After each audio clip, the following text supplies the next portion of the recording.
Обичам те, родино моя, с теменужен небосвод. И винаги ще бъдем твои, земя на българския род. Три символа гордо се веят, три символа в душите ни пеят.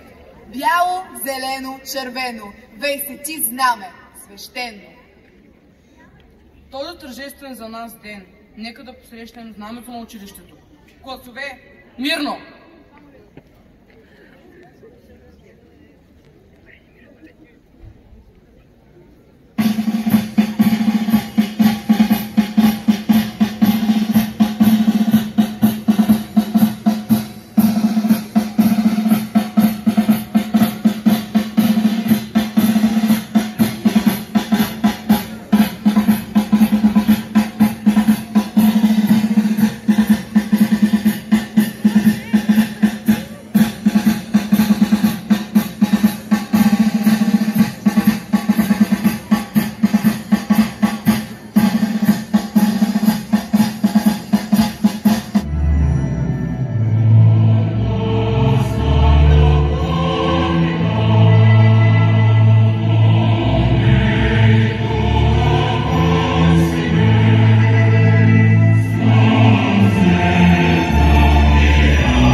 Мили ученици, уважаеми колеги, скъпи родители! Отново е 15 септември. Отново двора на основно училище Христо Ботев е красив, кипи от енергия и от надежда. Всяка година, заставайки пред вас, съм казвал, че за мен е чест да ви посрещна в нашето училище.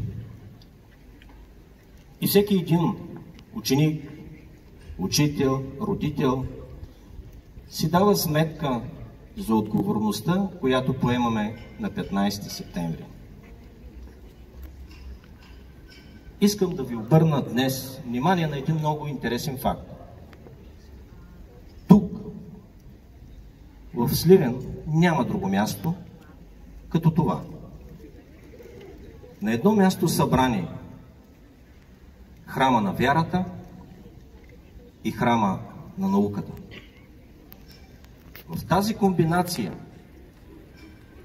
от уважение към вяра и стремеж към наука се получава и надеждата, че има бъдеще за нас. Посрещайки ви днес на 15 септември, аз искам да ви кажа, че предстоят весели, хубави, емоционални, но понякога и трудни дни.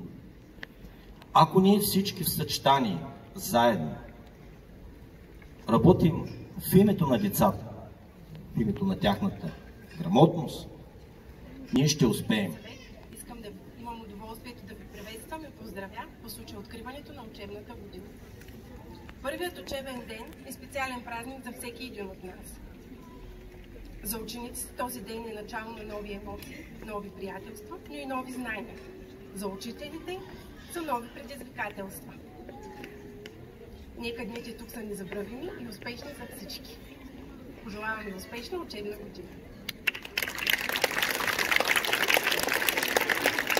Велчев, госпожо Гиндева, уважаеми учители, родители, скъпи ученици! Училищният звънец отново ви събра в любимото училище. Мили първолаци, за вас днешният ден е специален. Всички вие с трепет и вълнение очаквате новата учебна година, първата ви нова учебна година. На добър час! На вас и на останалите ученици пожелавам да вярвате във вашите учители, които уверено ще ви водят по пътя на знанието и мъдростта.